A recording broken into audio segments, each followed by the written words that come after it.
સુરતના વેશુ વિસ્તારમાં એજમેન્ટ ફિટનેસની બહાર ખુલ્યા મારામારીનો એક વિડીયો સોશિયલ મીડિયામાં વાયરલ થયો હતો, જેમાં શાકભાજીની લારી ચલાવતા જીમ સંચાલક વચ્ચે ઉગ્ર વિવાદ બાદ લાકડાના ડંડા વડે મારામારી થતી જોવા મળી।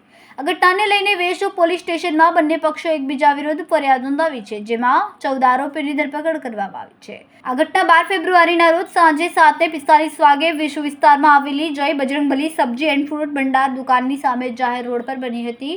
પોલીસ તપાસ દરમિયાન સીસીટીવી ફૂટેજમાં સ્પષ્ટપણે દેખાય છે કે શાકભાજી લારી ચલાવનાર આશિષ કુમાર સુરેન્દ્રસિંહ અને જીમ સંચાલક સંદીપ સાલ્વે વચ્ચે બોલાચાલી થઈ, જે બાદ મારામારીમાં પરિણમી હતી। સીસીટીવી ફૂટેજ પ્રમાણે એક જૂથ બીજા જૂથને લાકડાના ડંડાથી મારતા દેખાય છે। બંને પક્ષ એકબીજાને બીભત્સ ગાળો આપે છે। મારામારી દરમિયાન એકબીજાને ધમકીઓ આપતા જોવા મળે।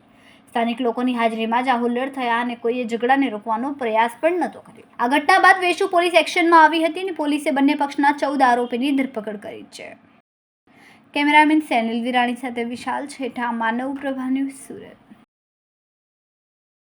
અમારા વિડિયોની નવી અપડેટ મેળવવા માટે સબસ્ક્રાઇબ કરો માનવ પ્રભા ન્યૂઝ ચેનલને, બેલ આઇકન ક્લિક કરો લેટેસ્ટ વિડિયો સૌથી પહેલા મેળવવા માટે।